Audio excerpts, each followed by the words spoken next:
Assalamualaikum warahmatullahi wabarakatuh. Bagaimana kabarnya anak-anak? Sehat semua ya?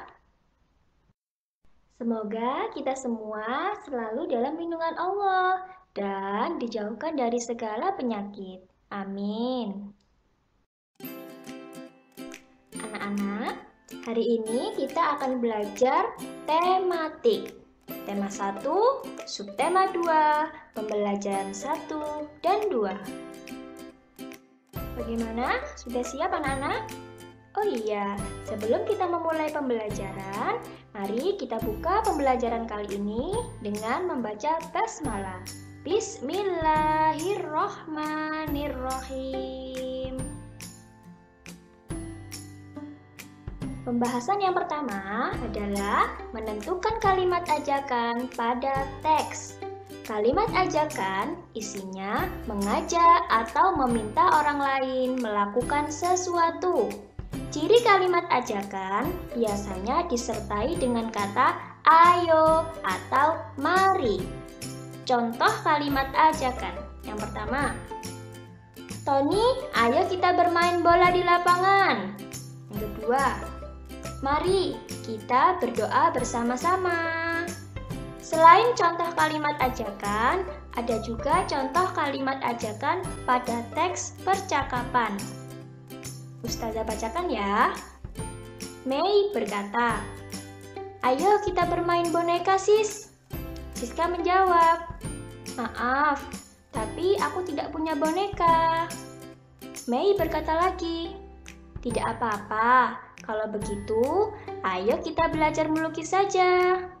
Siska menjawab, baik Mei, aku juga senang melukis. Perlu diperhatikan ya anak-anak, ketika mengajak teman bermain atau melakukan kegiatan lain, gunakan kalimat ajakan yang baik. Jika teman tidak mau, kalian tidak boleh memaksa. Paham ya? Ustazah akan mengajak kalian mengurutkan gambar. Ada yang sudah bisa mengurutkan gambar? Ustazah akan berikan waktu 2 menit untuk anak-anak membaca dulu percakapan yang ada di dalam gambar.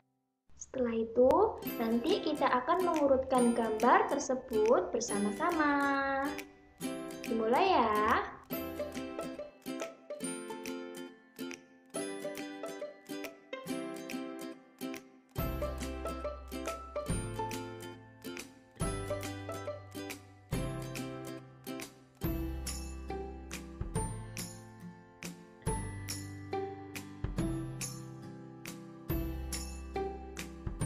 Sudah selesai membacanya anak-anak?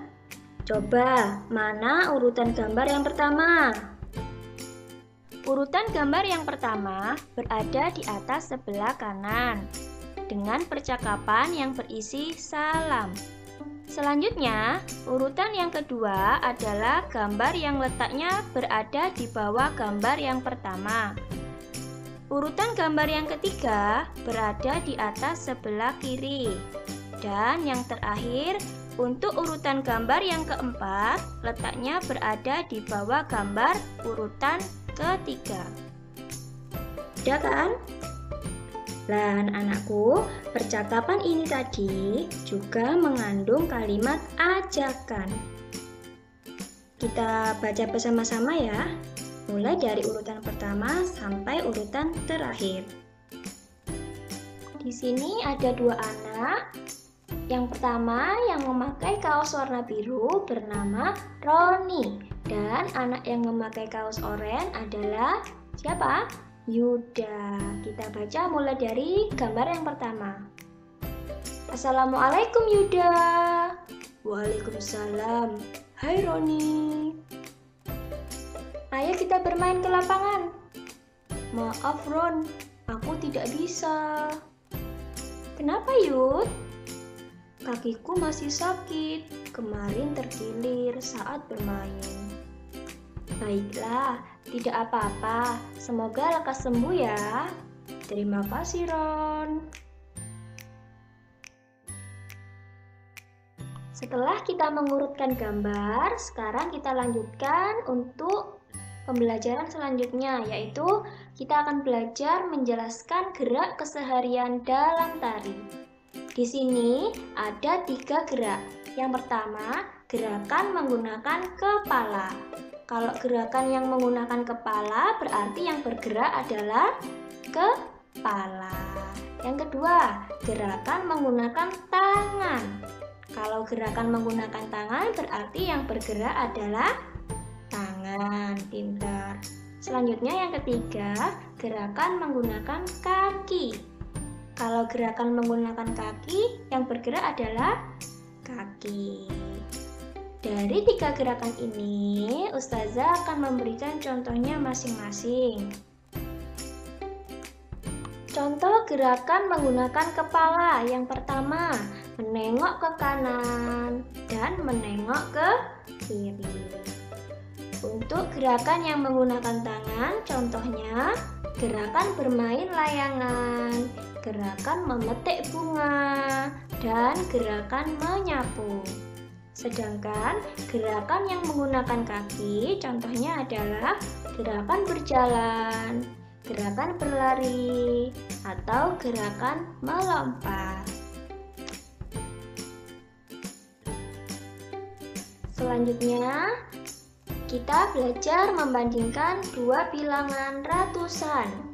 Cara membandingkan bilangan ratusan, yang pertama, bandingkan ratusannya terlebih dahulu.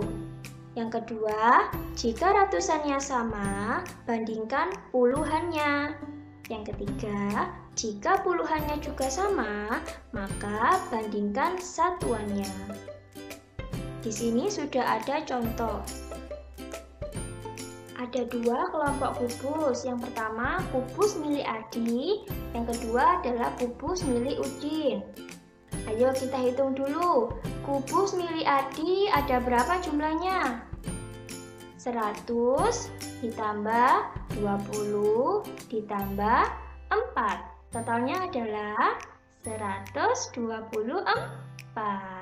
Selanjutnya, kita hitung kubus milik Udin. 100 ditambah 20 ditambah 3. Totalnya berapa? 123. Sekarang coba perhatikan. Kita lihat dulu ratusannya.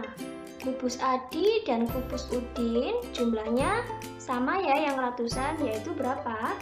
100. Selanjutnya, kalau yang ratusannya sama, kita lihat puluhannya. Untuk kubus milik Adi, jumlahnya ada 20. Kubus milik Udin ternyata jumlahnya juga sama, yaitu 20. Kalau begitu, sekarang kita lihat jumlah satuannya. Perhatikan satuannya ya, Nana. Milik Adi ada 4 kubus dan milik Udin ada 3 kubus. 4 lebih dari 3. Maka kubus yang lebih banyak adalah kubus milik siapa? Kubus milik Adi. Jadi, kubus milik Adi lebih banyak dari kubus Udin. Paham?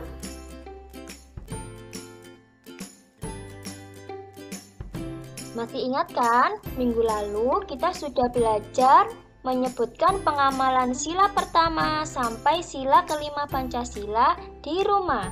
Sekarang kita bahas sebutkan pengamalan sila pertama dan kedua Pancasila di tempat bermain. Sila pertama Pancasila berhubungan dengan sikap kita sebagai umat beragama. Contoh pengamalan sila pertama Pancasila di tempat bermain. Yang pertama, tidak lupa waktu beribadah ketika bermain. Yang kedua, memberikan kesempatan kepada teman yang ingin beribadah ketika sedang bermain. Selanjutnya, sila kedua Pancasila berhubungan dengan sikap kita terhadap sesama manusia.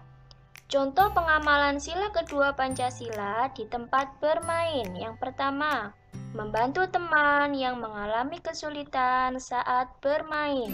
Yang kedua, membantu teman ketika jatuh saat bermain. Sekarang, ayo berlatih. Buatlah 3 contoh kalimat ajakan di buku tulis kalian. Dan kerjakan buku paket Bu Pena jilid 2A halaman 24 untuk muatan matematika dan halaman 26 untuk muatan PPKN. Dikerjakan langsung di buku paket ya. Cukup sekian pembelajaran kali ini. Ustazah mohon maaf apabila ada salah-salah kata. Semoga apa yang kita pelajari hari ini dapat bermanfaat untuk kita semua. Kita tutup pembelajaran dengan bacaan hamdalah. Alhamdulillahirabbil alamin. Demikian Ustazah tutup. Wassalamualaikum warahmatullahi wabarakatuh.